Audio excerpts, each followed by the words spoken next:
নমস্কার। শেয়ার শেখো শেয়ার করো চ্যানেল থেকে বলছি। আজকে গিফট নিফটি প্রায় 360-70 পয়েন্ট মতো বেড়ে আছে। তার মানে কালকে ভারতীয় বাজার মানে আমাদের নিফটি একটা বিরাট গ্যাপ আপ খোলার কথা। এর মেন কারণ হচ্ছে যে ইন্ডিয়ার সঙ্গে ইউএসের ট্রেড ডিল প্রায় ফাইনাল হয়ে এসছে এবং শোনা যাচ্ছে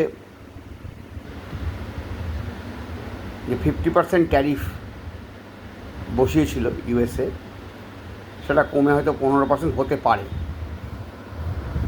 এটা একটা কারণ। এফআইআইরা আবার ইন্ডিয়ান মার্কেটে ফিরে আসছে, তারা আবার বাই শুরু করেছে। তার সঙ্গে দিওয়ালি সেল, দিওয়ালিতে প্রচুর কেনাবেচা হয়েছে, প্রায় 6 লক্ষ কোটি টাকার উপরে। জিএসটি যে ছাড় দিয়েছে ভারত সরকার, তাহলে এটা সুফল। তাছাড়া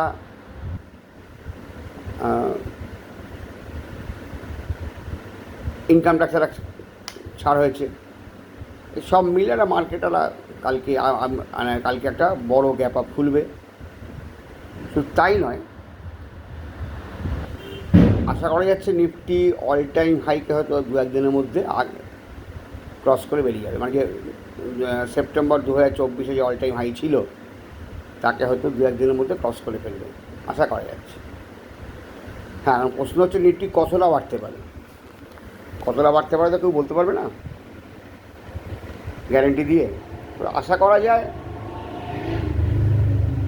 28,000-এর কাছাকাছি, 28,000 প্লাস সামথিং আর কি নিফটি একটা র্যালি নিতে পারে। কারণ নিফটির পি এখন আছে 22.22-এর কাছাকাছি। ওই 25-এর কাছাকাছি পি হলে দেখা গেছে নিফটি মোটামুটি ডাউনফল হয়েছে। কোভিডের সময়টা বাদ দিয়ে, কোভিডের সময় নিফটি কিন্তু অনেক কমে গেছিলো, ওখান থেকে প্রায় 40-42 পয়েন্ট নিফটি পি হয়ে গেছিলো। কোভিডটা বাদ দিয়ে অন্য যে কোনো সময় নিফটির পি যখন 25-এর কাছাকাছি গেছে, নিফটি আবার কারেকশন হয়েছে। সেই হিসেবে বলা যায় নিফটি এখান থেকে 10% উপর দিকে যাবে, আশা করা যায়। তারপরে একটা হয়তো আবার কারেকশান আসবে। এখন ইনভেস্টমেন্ট করার কোনো দরকার নেই। যার যা ইনভেস্টমেন্ট আছে নিয়ে বসে ধরে রাখুন। Market all time high cross করে যাক, 28,000-এর কাছাকাছি যাক, এবং 28,000 শুধু নয়, মানে নিফটির পি আমাদের দেখতে হবে যে পিটা 25 টাচ করে যাচ্ছে।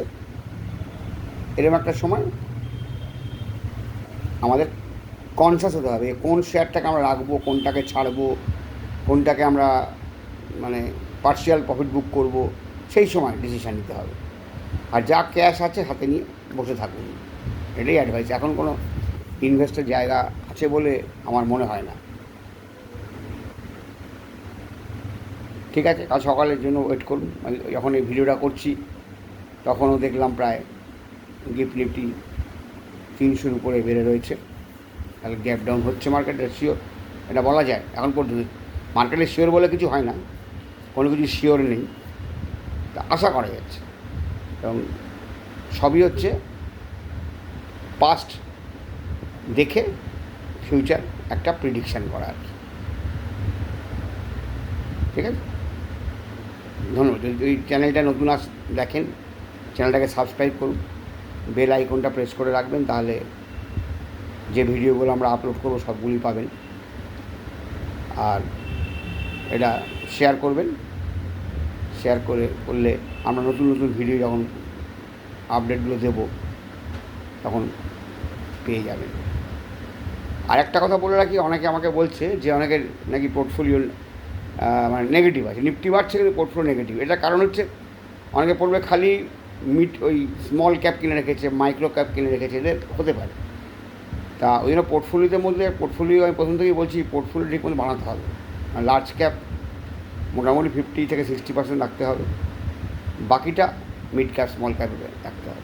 মানে অতিরিক্ত এইভাবে পোর্টফোলিও কীভাবে বানাবো, এটা আমাদের সঙ্গে যোগাযোগ করবেন, আমাদের কমেন্ট সেকশানে লিখবেন, আমরা আপনাকে পোর্টফোলিও সাজেশন করে দেবো পোর্টফোলিও কী করতে হবে।